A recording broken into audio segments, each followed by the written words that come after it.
இன்றைக்கி நம்ம வந்து சிவகாசி மாலில் இருக்கிற அஃபென்ஸ் ஹோட்டலில் தான் சாப்பிட்ருந்தோம். சாப்பிட்டு உங்களுக்கு எல்லா டிஷ்ஷும் டேஸ்ட் எப்படி இருக்குது எல்லாமே நான் சொல்கிறேன். இப்போ வந்து இதுதான் அஃபென்ஸ் ஹோட்டல். இங்கே சுற்றி நமக்கு நிறைய கடை இருக்குது. ட்ரெஸ் எடுக்கணும்னா எடுத்துக்கலாம்.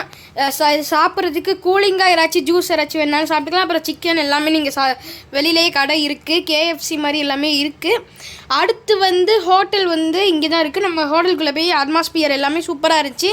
ஹோட்டல் அட்மாஸ்பியர் பாருங்கள், ரொம்ப சூப்பராக இருந்துச்சு. Atmosphere super. அடுத்து வந்து நான் பிரியாணி தான் வாங்கியிருந்தேன். பிரியாணியை சாப்பிட்டு உங்களுக்கு எப்படி இருக்குதுன்னு சொல்கிறேன். பிரியாணியை நார்மலாக வச்சு சாப்பிடும்போது டேஸ்ட்டு சூப்பர். ஆனால் அந்த வெங்காயத்தை வச்சு சாப்பிடும்போது இன்னும் டேஸ்ட்டு அப்படியே தூக்கலாக தெரிஞ்சிச்சு. அந்த வெங்காயம் வச்சு சாப்பிடும்போது டேஸ்ட் அப்படி தெரியுது.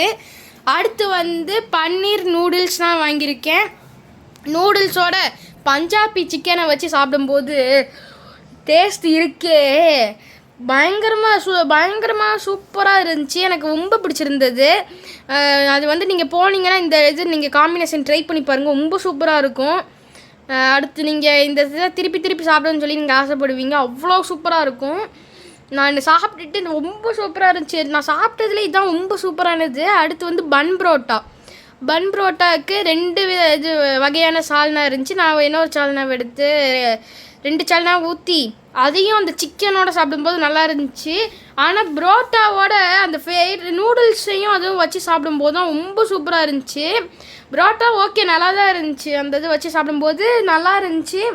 பட் அந்த ஃப்ரைட் ரைஸ் தான் ரொம்ப எனக்கு பிடிச்சிருந்தது. இப்போ வந்து அந்த சால்னா தொட்டு சாப்பிடும்போது எனக்கு ரொம்ப பிடிச்சிருந்தது. ஸோ தேங்க்ஸ் ஃபார் வாட்சிங். பை.